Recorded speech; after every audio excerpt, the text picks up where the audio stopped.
नमस्कार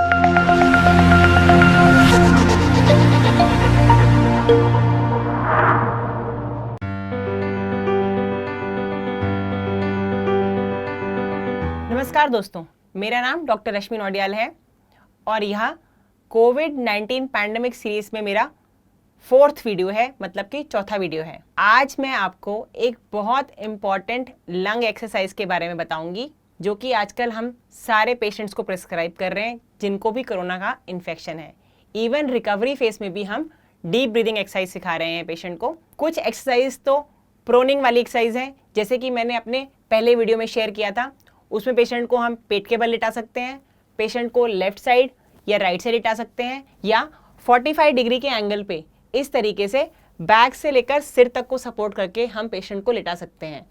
इन सारी पोजीशन में लंग के अंदर या फेफड़ों के अंदर ऑक्सीजन अच्छी तरीके से पहुंच पाती है और पेशेंट की सैचुरेशन या SpO2 इम्प्रूव होती है। अब 1% केसेस ऐसे भी होते हैं जिसमें पेशेंट इन पोजीशंस में कंफर्टेबल नहीं है या वह नहीं लेट पा रहा है और ये एक्सरसाइज वह नहीं कर पा रहा है।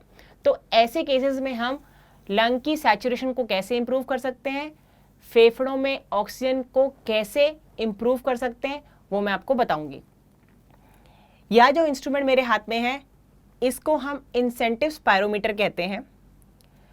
काफ़ी पहले से इसको सर्जरी के पेशेंट्स पे यूज़ किया जाता है जो काफ़ी दिन से हॉस्पिटलाइज हैं, ताकि उनके अंदर निमोनिया ना बने, लंग्स के अंदर पूरी तरीके से हवा पहुँचे, क्योंकि ये लंग या फेफड़े की एक्सपेंशन यानी कि फेफड़े को फूलने में हेल्प करता है। तो यह पेशेंट को कोविड की बीमारी के बाद भी रिकवरी में हेल्प करता है, ताकि उसके फेफड़े की सैचुरेशन बढ़ती रहे या इम्प्रूव होती जाए। इसको यूज़ करने का तरीका मैं आपको अब बताऊंगी। जैसे कि आप देख रहे हैं, इसमें एक ट्यूबिंग है, इसके एक साइड में माउथ पीस बना हुआ है और इसके अलावा 3 बॉल्स आपको अलग अलग कलर की दिखाई दे रही हैं। इनके अंदर कुछ लिखा रहता है। ये लिखा क्या हुआ है, इसके अंदर ये ml है, मतलब कि लंग की कितनी वॉल्यूम आप फुला पाएंगे उसके हिसाब से इसमें 600 ml, 900 ml और 1200 ml की रीडिंग होती है। हर मरीज की फेफड़े की नॉर्मल कैपेसिटी अलग अलग होती है, कोई ज़्यादा कर पाता है इस एक्सरसाइज को, कोई कम भी कर पाता है। लेकिन ये इंसेंटिव स्पायरोमीटर इसको इसलिए कहा जाता है ताकि पेशेंट को इससे एक पॉजिटिव इंस्पिरेशन मिलती है कि मुझे अपनी लंग फंक्शन को इम्प्रूव करना है। तो इसमें क्या करना होता है, जब आप इस साइड से सांस लेते हैं तो पहले ये रेड वाली बॉल खड़ी हो जाती है, मतलब कि उठ जाती है इसमें। अगर आप सांस लेने में और तेज से डीप ब्रीदिंग करेंगे तो सेकंड नंबर की बॉल यानी कि येलो बॉल ऊपर होएगी, और अगर आप और प्रेशर जनरेट करेंगे और डीप ब्रीदिंग करेंगे तो थर्ड बॉल 1 by 1। ठीक है, तो मैं आपको अभी ये यूज़ करके दिखाती हूँ कि इसे कैसे यूज़ करना है। इस ट्यूबिंग का ये वाला माउथ पीस मैं अपने मुंह में लेके जाऊंगी और लंबा सांस, डीप ब्रीथ, अंदर की तरफ लंबी सांस खींचूंगी। तो देखते हैं, आइए कैसे करना है। पहले एक सांस छोड़िए और फिर सांस लंबी अंदर की तरफ खींचिए।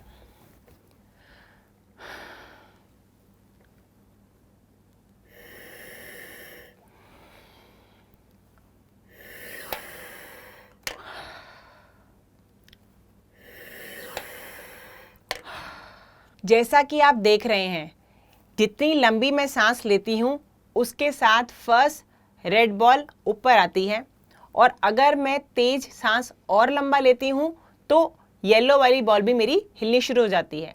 तो अगर आप इसको लगातार प्रैक्टिस करते रहेंगे तो धीरे धीरे करके आप रेड के बाद येलो बॉल भी ऊपर ले पाएंगे और बाकी केसेस के अंदर नीली बॉल भी कई लोग ले पाते हैं। तो इसको हमको इसी तरीके से लंबी सांस के साथ बॉल की मूवमेंट को ऑब्जर्व करना है। एक बार दोबारा देखते हैं।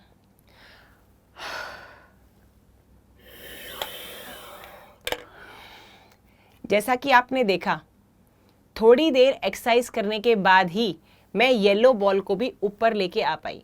तो अगर मैं लगातार इस एक्सरसाइज को करती रहूं तो मैं धीरे धीरे करके अपने फेफड़े में ऑक्सीजन की मात्रा को इंक्रीज कर सकती हूँ। मेरी सैचुरेशन यानी कि SpO2 बढ़ती जाएगी। अगर आपके पेशेंट को चेस्ट पेन है या वह इसको बहुत तेज से नहीं कर पा रहा है तो उसको बहुत फोर्स लगाने की ज़रूरत नहीं है। जितना भी वो कंफर्टेबली कर पाए उतना प्रेशर लगाइए। जैसे जैसे पेशेंट इंप्रूव करना शुरू होगा उसकी लंग की कैपेसिटी इंक्रीज होती जाएगी और वो अपने आप विद प्रैक्टिस धीरे धीरे करके इसकी एक एक बॉल करके तीनों बॉलों को रेस कर पाएगा। ये इंसेंटिव स्पायरोमीटर आपको किसी भी अच्छे केमिस्ट की शॉप पे मिल जाएगा या यह ऑनलाइन भी उपलब्ध है। तो यह मेरा कोविड-19 पैंडेमिक सीरीज का चौथा वीडियो था। आशा है आपको इससे मदद मिलेगी। आप इससे पहले के 3 वीडियोस भी ज़रूर देखिए, उसमें मैंने कोरोना से बचने के उपाय बताए हैं, पेशेंट को घर में कैसे मैनेज करें वह बताया है और इन्हेलर को सही तरीके से कोविड के पेशेंट्स में कैसे यूज़ करें वह सिखाया है।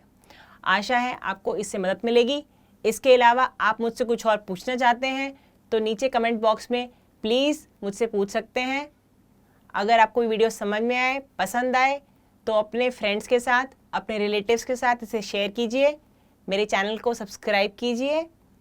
घर में रहें, स्वस्थ रहें, stay home, stay healthy, stay safe. नमस्कार।